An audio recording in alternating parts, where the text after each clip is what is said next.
Hi, it's Betsy at ISTAMC, and I hope that you're doing well. Join me as I take on the challenge of creating my very own no-sew composition notebook from scratch. I'm wicked excited to share with you this fun and trendy DIY project that's perfect for any monthly challenge or even just a creative pick-me-up. I believe that creating your own no-sew composition notebook is all about expressing your style.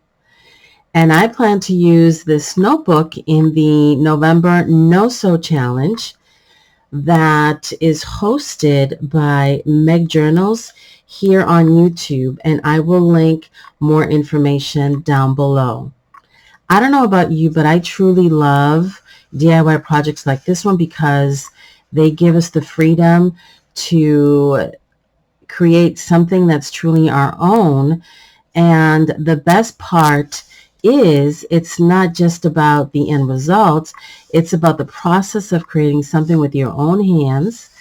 When you take the time, I believe, to make something yourself, you appreciate it so much more and it becomes a labor of love. So let's get started.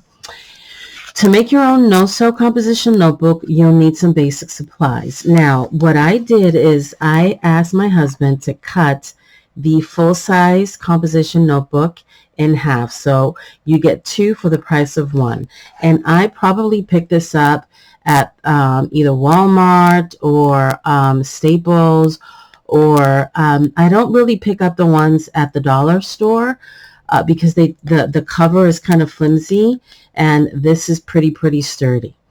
Then you'll need a corner rounder, glue of choice, a bone folder, and some elastic bands. I'm using a little bit of fabric tape on the inner part of the spine to give it some heft. And of course, cardstock of choice, and I've been hoarding this beautiful paper with a bunch of other scrapbook paper in my stash that I will incorporate in this project. Okay, you also need some glue, as I said, scissors, possibly a ruler, and if you don't have a paper trimmer, you can use a ruler to cut your paper. So next, what I did is I cut my 4 pieces of cardstock for the front cover and the inner cover pages. So the first thing that we're going to do is glue that first so that we can work on the other components of this project. I'm going to put this to the side here, and I'm just going to quickly glue. I can see that my glue stick, I'm going to turn this around so that the white doesn't affect my focus. And I will put this aside. I find that when I use the glue stick and then I use a little bit of the 3-in-1, it just gives me a little bit more flexibility to move things around if my placement isn't exactly where I want it to be. So just food for thought if you'd like to do that, because sometimes when I just apply the straight out glue stick, it'll like adhere, especially this one. The scotch is permanent and it's really good. I have very little wiggle room, so I'm going to place that just like so. And it's okay if you don't,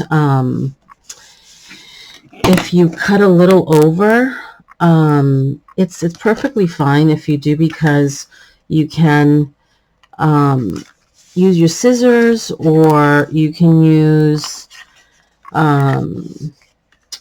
there's a paper, I forget the exact name of this, but you can use this tool also to distress and kind of ruffle the edges a little bit. So I'm just going to use my bone folder here to press and make sure that that adheres really well, and I think that it will. And I'm going to do the back cover like so.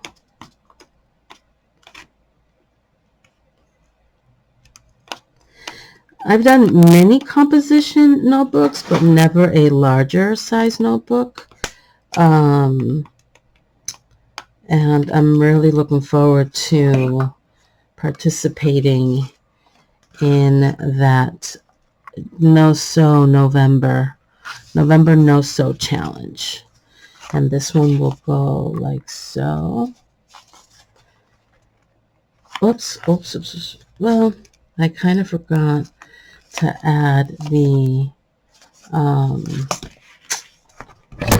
but it worked. It worked. I forgot to add the 3-in-1 glue, but I think it's the surface. The surface of this composition notebook has like a bit of a glossy shine, and that's perfect.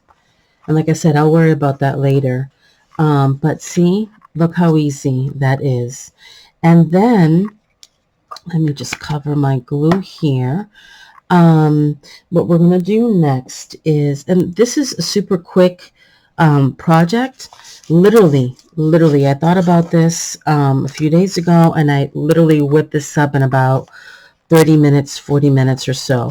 So then I took all sorts of scrapbook paper that I've been hoarding forever.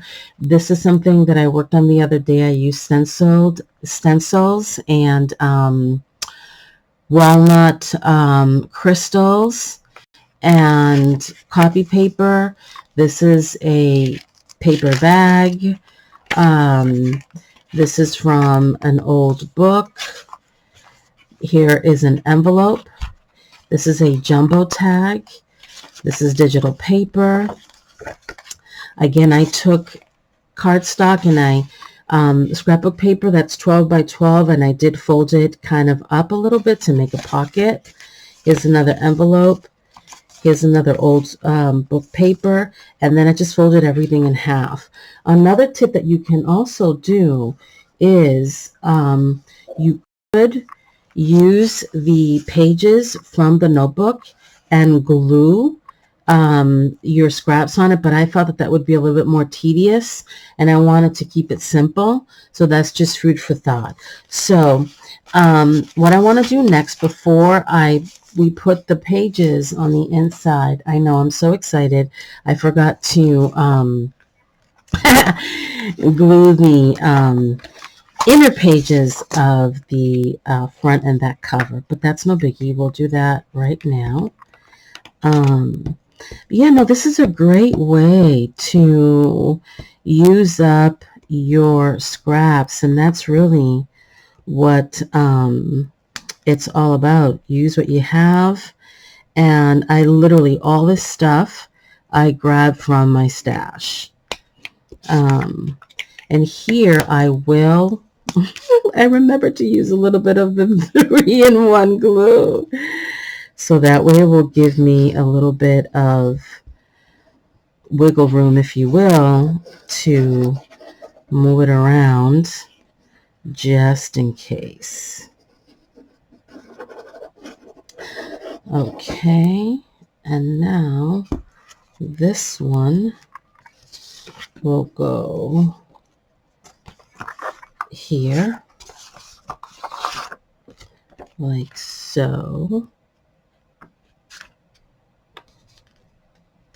Like that. And see, it gives you that wiggle room that is so important. And then this one, we move that. We'll put right on the back.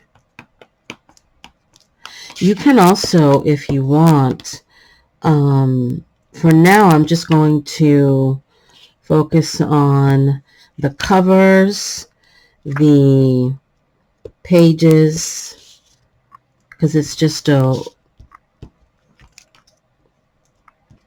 a 30-day challenge. So what I did is I took 15 total of pages and items to give me 30 days. And the reason why I love the no-sew, because if you want to switch a page around, it gives you the opportunity to be able to do that.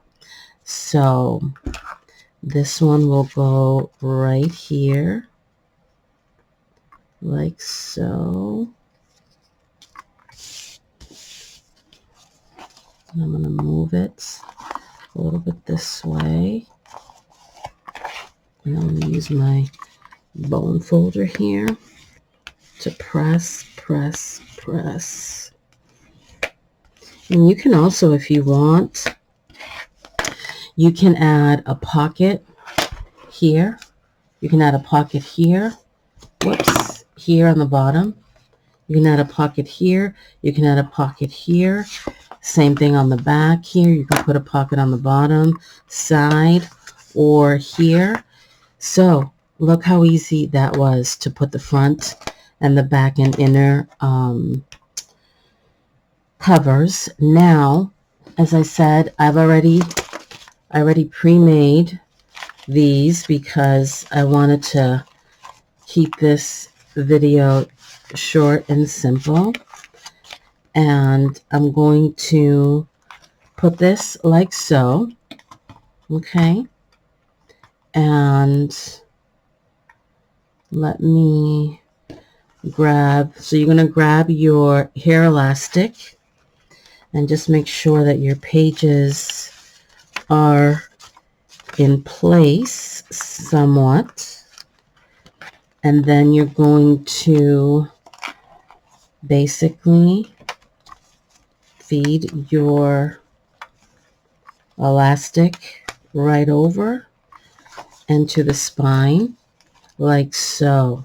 Now you can, if you want, use another one once you've completed your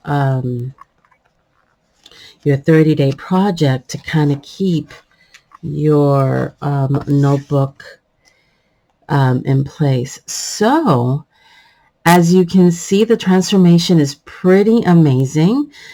You know, to turn a plain notebook has been a lot of fun. And as I said, one-of-a-kind piece that reflects my personal style. And the best part is it's so easy to customize and make your own. I hope you guys have enjoyed this quick and easy DIY project as much as I have. Thanks so much for watching, and I hope you'll share your own creations with me in the comments below. And if you're looking for more DIY inspiration, be sure to check out my other videos for more creative projects. Until next time, be blessed.